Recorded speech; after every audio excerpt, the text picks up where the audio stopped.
What's going on? Y'all know I was planning on talking about cookouts, maybe the fireworks, maybe somebody putting raisins in the potato salad and getting escorted from the family reunion. You know, normal 4th of July conversations. Instead, we're talking about a masked white nationalist group marching through Washington, D.C. like they ain't got no goddamn sense. Dumbasses. I hope they were hot. I hope they were sweaty and hot because I believe it was hot. And I heard they had wet pants, so they had sloppy pants. Ew. And before anybody jumps in the comments, no, I'm not here to make these people famous. Matter of fact, I'm going to spend more time talking about why they march than who they are, because I think that's the more important conversation. Now, let me ask y'all something. Out of 365 days, why pick the 4th of July? Personally, I guess that's a good one because they was doing bullshit. At least they didn't do it on the 19th. But still, it's a day where it causes everybody to pay attention to you. And don't nobody want to see y'all wet asses. Really, we don't. Anyways, why pick the nation's capital? Because there's a racist in there? I think so. Because there's like that dude up in there if you call him a dude, I think that's a damn orangutan. Ugly, naked orangutan. Anyways, why dress like that? Because you ain't got no goddamn sense. That shit was not the clothing you should have wore. It wasn't cute either. I'm telling you, ugly colors. I'm just saying. And why cover well, you know what? I'm glad you covered your faces, because honestly, I believe y'all are all very unattractive bastards under that shit. Some of y'all was worried about your skin, because I saw those damn sleeves. Anyways, none of that feels random to me. It feels planned. See, symbolism matters. If somebody wants attention, they don't usually pick a quiet Tuesday afternoon. They pick a day when millions of people are already paying attention. That's exactly what happened here. Now, here's the first thing that crossed my mind.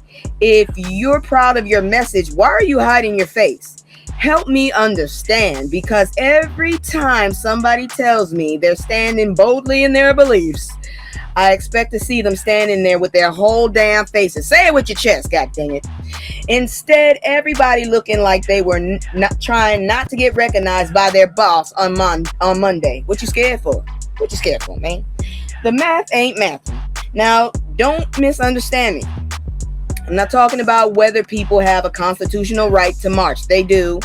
The First Amendment protects a lot of speech that people find offensive. I wish it, Lord. Well, you also have to understand freedom of speech also means freedom of consequences too. Because after that, I am free to punch you in the mouth. I'm just saying, in my mind. Anyways, that's part of living in a free society. But here's what it doesn't mean. It doesn't mean the rest of us have to clap. Hell no. It doesn't mean we can't criticize, because I'm judging your asses. I'm judging. Free speech protects people from government censorship. It doesn't protect anybody from public opinion. And my opinion is very big. Those are two completely different conversations.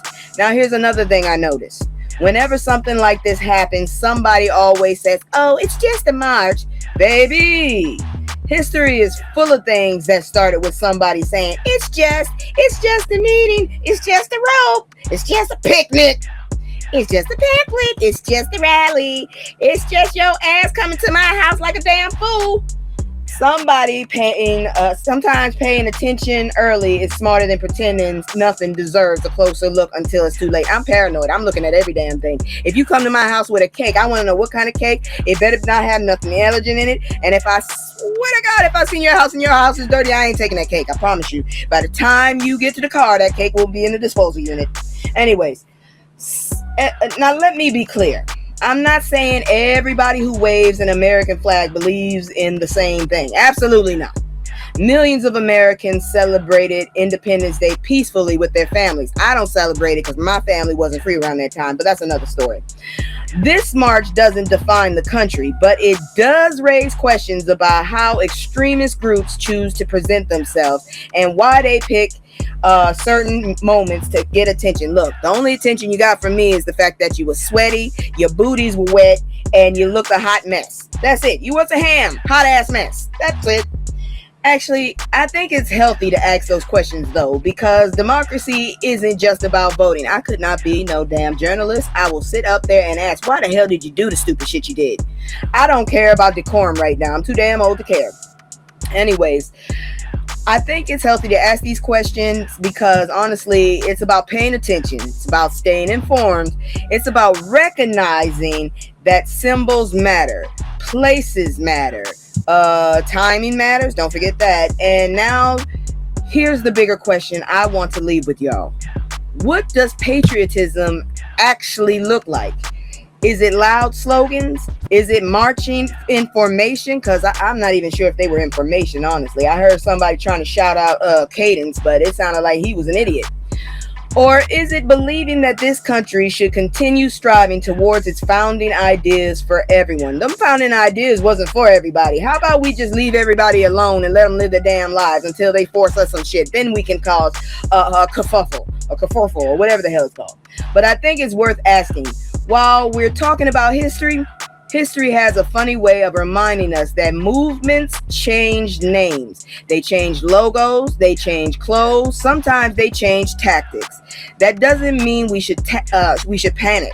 It means we should stay informed, learn history, understand context, and refuse to let outrage replace facts, because facts matter every single time. So I'm curious, when you watch the footage, what stood out to you the most? Was it the timing, the location, the masks, or was it something else entirely? For me, it was the wet asses and all the sweat and shit. I'm very sure they stunk. I felt really bad for the girl on that subway because I know her behind was probably like, ooh, they stink. I bet she wished she could open that window. I feel like they were really funky and musty, in my opinion, dressed like that. It was hot as hell. The devil sat on us. I'm not even gonna lie. But anyways, drop your thoughts in the comments and let's have a conversation. One based on facts, please. One based on history. And don't come up here with your little dreams, please, because I'm old, I'm ornery, and I have a lot of time. So don't play with me. And also, where do we let somebody else decide what patriotism means? Because for me, it's leaving everybody the hell alone and stop touching people. Just stop touching. I'll see y'all in the next one. I'm out.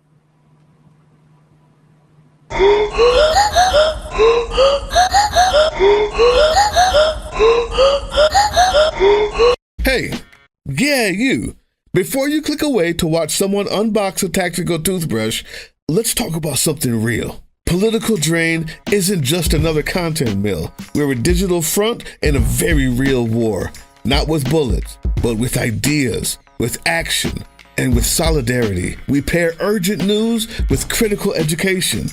And we build community around actual resistance, not the hashtag kind. The kind that moves. But here's the thing. None of this is free. It isn't. Behind every video is time, labor, research, and some weird guy asking if we're going to pay the hosting bill. And yeah, some of that money goes to things we can't necessarily say out loud. If you know, you know. Let's just say our special ops aren't Call of Duty LARPers. They're people making real moves to protect, uplift, and organize. You're not just funding a channel. You're funding a resistance network in a world where capital still calls the shots. Unfortunately, in a system built on artificial scarcity, even mutual aid has a price tag. And if we want to grow, if we want to win, we need your help. We need your help. So if you've got even a few bucks to spare, toss it our way. It's not for ads, it's not for merch drops, but for people making moves in the shadows so others can do it in the light. It's just us and you. So fund the mission, fund the fight, fund the future, because nobody's coming to save us. We save each other. That's how this works.